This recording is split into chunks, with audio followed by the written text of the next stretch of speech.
Why are you gay? This isn't gay. You are gay. You are a transgender. What shows that I'm gay? What time is it then? Please tell these guys. It's Tony time, bitches! Welcome to Tony's MMA Corner, the only MMA channel that is filmed in the hood. I am your host, Tony Sepulveda!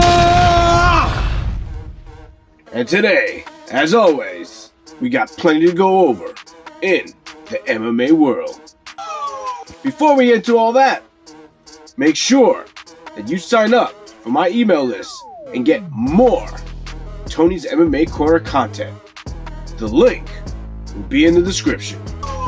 In yet more news of Conor McGregor making news that has nothing to do with him fighting, Conor McGregor has been accused of some pretty heinous acts. Now there's another MMA YouTuber, Jesse on Fire, who made a pretty compelling video about the accuser. Clearly, it goes without saying that if Conor did what he was accused of, he is an absolute piece of garbage. However, we've all seen it before. Someone get accused of assault, and then they try to sue the person that assaulted them. Listen, if anyone I knew was assaulted in the fashion that Conor was accused of, we're not looking for money, we're looking for his soul. So it always seems a little far-fetched whenever money's involved. Also take into account that the attorney involved is known for making false accusations to other stars. And on top of that, Jesse on Fire also likes to point out that the accuser is a little bit more on the chunky side. Although I don't think that's proof that Conor wouldn't be attracted to said accuser, because who doesn't like a little more cushion for the pushing? It is all a distraction that I don't want to go too deep in, but yet again, the biggest news about Conor is not about him fighting. I don't think we're seeing him fight again, guys. Certainly not this year.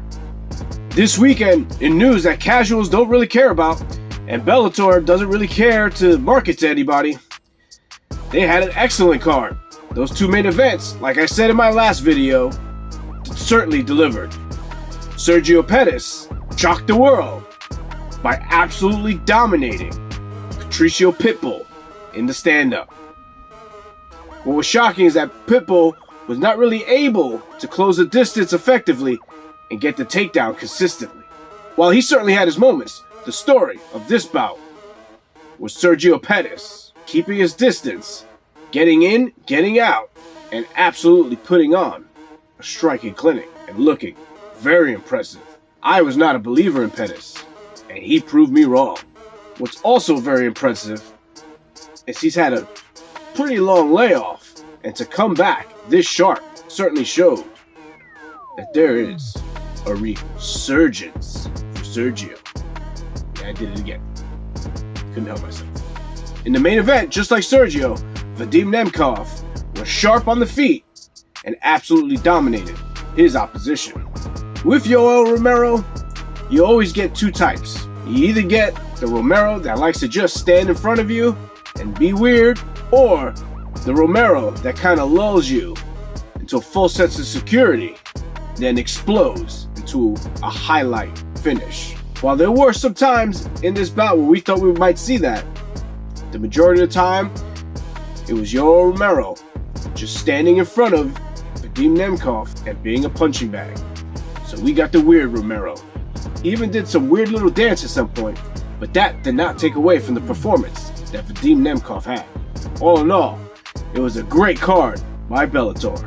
Once again, the UFC put out a great card, and it just seems like these matchmakers really know what they're doing.